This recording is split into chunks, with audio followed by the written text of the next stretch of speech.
Everyone, welcome back in my another video. कैसे हैं आप सब लोग? I hope you all are doing well. इस वीडियो में हम बात करने वाले हैं कंजंक्शन के बारे में। एज को लेकर हम हमारी स्पोकन इंग्लिश में इतनी सारी कंजंक्शन यूज करते हैं, बट गलती क्या होती है कि हम उसको लेकर जो ग्रामर रूल्स जो हैं उन्हें फॉलो नहीं करते। इन्हें हम इजीली अपनी स्पोकन में यूज कर लेते हैं, बट इनसे रिलेटेड जो ग्रामर रूल्स हैं उन्हें लेकर हम गलती कर देते हैं। तो इस वीडियो में हम सब वो ही डिस्कस करने वाले हैं, तो कहीं मत जाइएगा, वीडियो को एंड तक जरूर देखिएगा, बड़ी इंटरेस्टिंग वीडियो होने वाली है। Let's kick off this video with first word, that is as as. As as मतलब इतना जितना। हम बहुत बार बोलते हैं वह इतना ही सुंदर है जितना कि तुम हो, ठीक है, वह इतना ही इंटेलिजेंट है जितना कि तुम हो, वह उतनी सुंदर नहीं है जितनी कि तुम हो। इतना जितना, इसको लेकर हम बहुत सारी सेंटेंसेस बनाते हैं। एग्जांपल देखिए, he is as good as you, वह उतना ही अच्छा है जितना कि तुम हो। दो लोगों के बीच में सिमिलैरिटी बताने के लिए हमने as का यूज किया। ये एक पॉजिटिव सेंटेंस है। Next example, she is not as beautiful as you, वह उतनी सुंदर नहीं है जितनी कि तुम हो। यहाँ हमने कंपैरिजन बताया दो लोगों के बीच में। फर्स्ट वाले सेंटेंस में हमने सिमिलरिटी बताई थी और इसमें हम कंपैरिजन बता रहे हैं। नोट लगाकर हमने कंपैरिजन बता दिया। She is not as beautiful as you, वह उतनी सुंदर नहीं है जितनी कि तुम हो। यहाँ हम कंपैरिजन कर रहे हैं। He is as good as you at English, वह इंग्लिश बोलने में इतना ही अच्छा है जितने कि तुम हो। यहाँ भी हम सिमिलरिटी बता रहे हैं, तो एज का यूज हम सिमिलरिटी या फिर कंपैरिजन बताने के लिए करते हैं। लास्ट वाला सेंटेंस देखिए, he is as better as you, वह उतना ही अच्छा है जितना कि तुम। अब पहले वाले सेंटेंस में और लास्ट वाले सेंटेंस में डिफरेंस ये है कि वहां हमने गुड का यूज किया था और यहाँ हम बेटर का यूज कर रहे हैं। बहुत सारे स्पोकन जो स्पीकिंग करते हैं वो क्या है, बेटर का यूज करते हैं, जो कि बिल्कुल गलत है। देखिए ये वाला सेंटेंस बिल्कुल गलत है। यहाँ पर हम कभी भी कंपैरेटिव डिग्री का यूज नहीं कर सकते, जो कि बिल्कुल गलत है। एज के साथ हम कभी भी कंपैरिजन या फिर सुपरलेटिव डिग्री का यूज कभी नहीं करेंगे। सेकंड की बात करते हैं, जो कि है एज वेल एज, यानी साथ ही साथ। Ram as well as his friends is coming. अब आप सोचेंगे कि ये सेंटेंस गलत है क्योंकि Ram as well as his friends, यहाँ पर एस है तो यहाँ हमें प्लूरल सब्जेक्ट की बात हो रही है तो हमें आर यूज करना चाहिए था, राइट? बट ये गलत है। ये वाला सेंटेंस बिल्कुल सही है। देखिए सबसे बड़ी प्रॉब्लम ये होती है एज वेल एज का यूज करते वक्त, हम सबसे बड़ी गलती ये करते हैं क्योंकि यहाँ हम सब्जेक्ट के अकॉर्डिंग ही यहाँ हम वर्ब का भी यूज कर देते हैं, लेकिन ये जो वर्ब होती है ये हम हमेशा फर्स्ट सब्जेक्ट के अकॉर्डिंग ही यूज करते हैं। इस बात का हमेशा ध्यान रखिएगा। जब भी एज वेल एज का यूज हम दो सब्जेक्ट को जोड़ने के लिए करते हैं तो जो वर्ब हम यूज करेंगे वो हमेशा फर्स्ट सब्जेक्ट के अकॉर्डिंग ही यूज होगी। नेक्स्ट एग्जांपल देखिए, we as well as our parents are coming. अब यहाँ पर देखना, यहाँ पर मैंने आर यूज किया है क्योंकि फर्स्ट जो सब्जेक्ट है वो वी है, यानी वो प्लूरल है, तो यहाँ पर भी हमने प्लूरल का यूज किया। अब एक और चीज, एज वेल एज का यूज करते वक्त हम सिर्फ सब्जेक्ट को ही नहीं, हम ऑब्जेक्ट को भी ऐड कर सकते हैं, मतलब साथ जोड़ सकते हैं।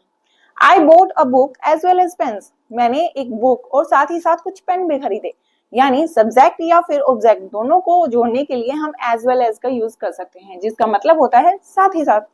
सिंपली बस सिर्फ रूल को फॉलो करना है। अब चलते हैं हम नेक्स्ट पर, जो कि है एज लॉन्ग एज और एज सून एज। इन दोनों का यूज हम प्रेजेंट और पास्ट टेंस में करते हैं। याद रखना, इसका रूल कभी भी हम फ्यूचर टेंस में नहीं करेंगे। अब बात करते हैं एज लॉन्ग एज। इसका मतलब होता है जब तक तब तक। जब तक तुम मेरे साथ रहोगे मैं तुम्हारा साथ दूंगा, रहोगे दूंगा। अब ये दोनों फ्यूचर टेंस में, वैसे तो हिंदी में बोल रही हूँ कि फ्यूचर टेंस में जब तक तुम मेरे साथ रहोगे मैं तुम्हारा साथ दूंगा, जब तक तब तक, और फ्यूचर टेंस में यूज कर रहे हैं। लेकिन एज लॉन्ग एज के साथ जो सेंटेंस हम ऐड करेंगे वो कभी भी फ्यूचर टेंस में नहीं होगा, वो हमेशा प्रेजेंट टेंस में होगा। He will support you, वह तुम्हारा साथ देगा जब तक तुम उसके साथ रहोगे, ठीक है? यहाँ पर प्रेजेंट टेंस यूज होगा, फ्यूचर टेंस यूज नहीं होगा। एक और एग्जांपल देखिए, as long as we are together, जब तक हम साथ हैं nothing will be bad happen, कुछ भी बुरा नहीं होगा। अब फिर से नोटिस करो, देखो एज लॉन्ग एज के साथ जो सेंटेंस है उसमें हमने फ्यूचर टेंस नहीं प्रेजेंट टेंस यूज किया है, और जो नेक्स्ट सेंटेंस है उसमें हमने फ्यूचर टेंस यूज किया है। दूसरी बात, अगर हम एज लॉन्ग एज को स्टार्टिंग में यूज कर रहे हैं तो दूसरे वाले सेंटेंस के बीच में हम कोमा यूज करते हैं, ये भी इंपॉर्टेंट चीज है। Next is as soon as. इसका यूज हम करते हैं जैसे ही वैसे ही। जैसे ही मुझे लाइसेंस मिलेगा मैं बिजनेस स्टार्ट कर दूंगा। जैसे ही मुझे लाइसेंस मिलेगा मैं बिजनेस स्टार्ट कर दूंगा। मिलेगा, स्टार्ट कर दूंगा, दोनों फ्यूचर टेंस में है। यहाँ पर भी हम एज सून एज के साथ जो सेंटेंस आएगा वहां हम फ्यूचर टेंस यूज नहीं करेंगे, यहाँ पर भी हम प्रेजेंट टेंस का यूज करेंगे। As soon as I get the license I will start the business. जैसे ही मुझे लाइसेंस मिलेगा मैं बिजनेस स्टार्ट कर दूंगा। Simply as soon as he came to know he told me everything. As soon as जैसे ही उसे पता चला सब कुछ, ये पास्ट की बात हो रही है, पास्ट टेंस और यहाँ पर भी पास्ट टेंस, दोनों ही जगह हम पास्ट टेंस का यूज कर रहे हैं, फ्यूचर टेंस नहीं है। As soon as he came to know, जैसे ही उसे पता चला, ही टोल्ड मी एवरीथिंग, उसने मुझे सब कुछ बता दिया। तो एज सून एज या फिर एज लॉन्ग एज, इन दोनों का यूज हम टाइम के लिए करते हैं और दूसरी बात प्रेजेंट और पास्ट टेंस में करते हैं, फ्यूचर टेंस में नहीं करते। नेक्स्ट जो कि है एज फार एज, इसका यूज हिंदी में इसका मतलब होता है जहां तक। जहां तक पैसों की बात है मेरे पास बहुत है, ठीक है, जहां तक मैं उसे जानता हूं वह बड़ा ही अच्छा इंसान नहीं है। As far as money is concern, देखिए ये जो इज कंसर्न है ये हम तब लगाते हैं जब हम कहें कि जहां तक इस चीज की बात है। As far as money is concern, जहां तक पैसों की बात है, आई हैव इनफ, मेरे पास बहुत है। As far as I know, जहां तक मुझे पता है, he is married.